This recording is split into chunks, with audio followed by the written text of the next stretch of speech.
Greetings, eating fans. This is Beautiful Brian. You know, it's strange. You're probably used to seeing me dressed up as the King, Elvis Presley, and finally I had to do away with that shtick for a little while. Put it on the back burner for the time being, and give you a little update on what's been going on recently with my competitive eating heroics and so forth.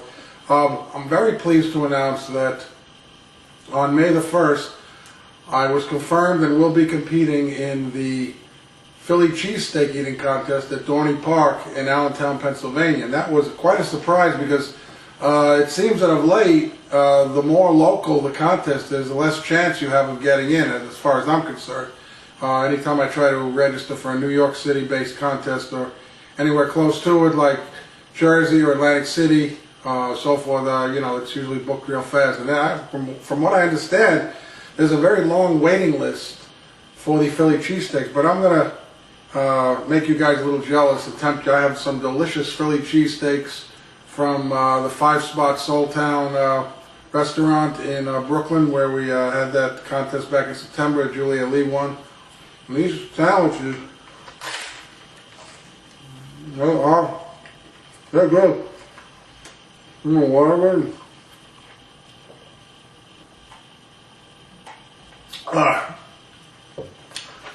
I just love munching on these sandwiches. They are delicious.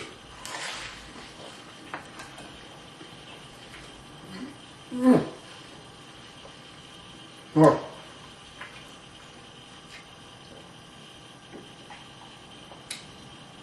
I'm sure most of you are aware, if you've gone on my website, beautifulbrian.com, that I completed the I Hit the Jackpot Challenge at Lansky's Delicatessen on 70th Street and Columbus Avenue just last Sunday. And I finally went down there because they didn't have t-shirts. Supposedly you win a t-shirt if you complete the challenge. It's like a 3 or 4 pound sandwich with loads of pastrami, turkey, all that other stuff. And there's no time limit. As long as you complete the sandwich, they give you this t-shirt that says, "I hit the jackpot at Lansky's." It's the back, and here's the front. Probably can't fit into this damn thing anyway. I mean, this is basically useless to me. The point of the matter is, finish a sandwich, supposed to give it to you for free, not charge you, and then go back in there and then get a t-shirt. They didn't even have the damn t-shirt the day that, and you know what, I went down there dressed as, well, I didn't come down there dressed as, but I changed into Elvis, because the hostess thought it would be a good idea for me to change into that attire. She wasn't even there, by the way, when I went by that time. And the old guy, the guy I was talking about, Mr. Ross, I guess he's the co-owner, 91 years old. As soon as he saw me coming in there, he had maybe because the guy's senile, I can't really, when you're 91, you have to make amends for a lot of things, as far as people are concerned. This guy was eating matzo ball soup, and I saw him through the, as I was headed in, and like this disgusted look on his face, like, oh, I have to give him a t-shirt now, and I have to pose with him,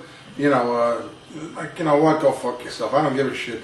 A stinking t-shirt doesn't mean anything to me. You should have given me the meal for free. I even suggested to one of the waiters there, I guess he's the head waiter, I said, listen, if you want to run a challenge, okay, when someone finishes a sandwich, you eat for free, okay? That's how they do it in other states, and, it shouldn't be any different.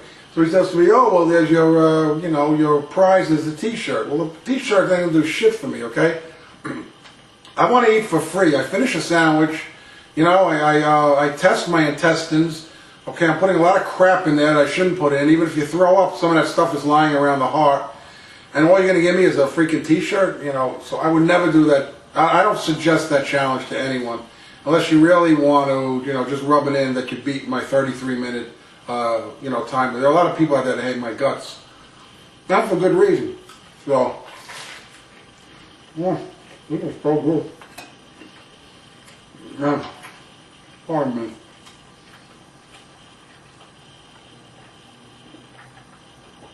Yeah. I mentioned to you on my website that I did some Studio E stuff with George Shea this afternoon. And there was some crazy wild stuff. I mean, you had a film crew there. I showed up like 20 minutes late. They weren't too happy about that. And this is basically like a continuation of the Eats of Strength not ready for primetime stuff that was never aired because of the nature of the content of the material was really raunchy. And George, continued on. And this time I played a shrink that's been in practice for 3 years, and I'm treating him. He's a mental patient that has a lot of sexual hang-ups, and it's self-evident some of the graphic material that is portrayed in this little segment. I don't even know if it's going to air. It's funny, when you do something with George Shea, it's quite complicated. I mean, he might like it, he might not like it, and throughout most of the time there was some situation where they were, the people on the top floor were moving furniture, or they were sawing something, whatever, and he was getting all pissed off about that, because I really didn't hear it. It didn't bother me. I know when somebody's really making noise, and I hear that a lot on my top floor there, and that was bothering him. Then he kept saying constantly to Dave Bear, Dave, I don't know if this is going to work. I don't know if this is going to work. I don't know what that meant, but George was very pleased that I showed up, and we did our little segment, and this will probably air on YouTube or maybe somewhere else on the internet, whatever. But it was a stab at something different. I think he's trying to develop another kind of, some kind of character outside of competitive eating. And it was fun, but we were there about 2 hours shooting. We might do another shoot, who knows. There are a lot of things that could tick him off, which will like end the session right there. And that thing that was going on with the the people moving furniture or whatever on the top floor certainly didn't help matters. And I'll take another bite of this.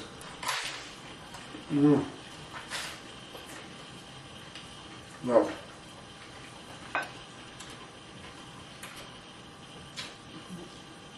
Congratulations to Joey Chestnut winning a corned beef contest out in Florida. Of course, eatfeces.com doesn't even acknowledge anything I do anymore, and I could care less. I mean, if you want to log on to a bulletin board full of just a bunch of garbage, if this guy considered a legend, a master to some of you out there, and you should really consider who you're paying tribute to. This is someone that doesn't want you to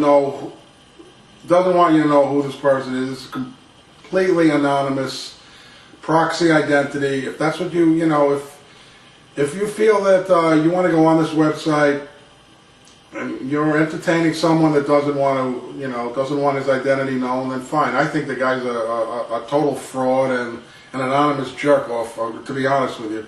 And you're just playing into it by constantly going on there and, reading about these freaking burger contests out in Wisconsin, and, these contests that are trying to lure IFOC members into amateur events. That's basically what they're doing. I mean, he has a VIP subscription to Google, and that's what's going on. And, if you want the real deal, you come to BeautifulBrian.com.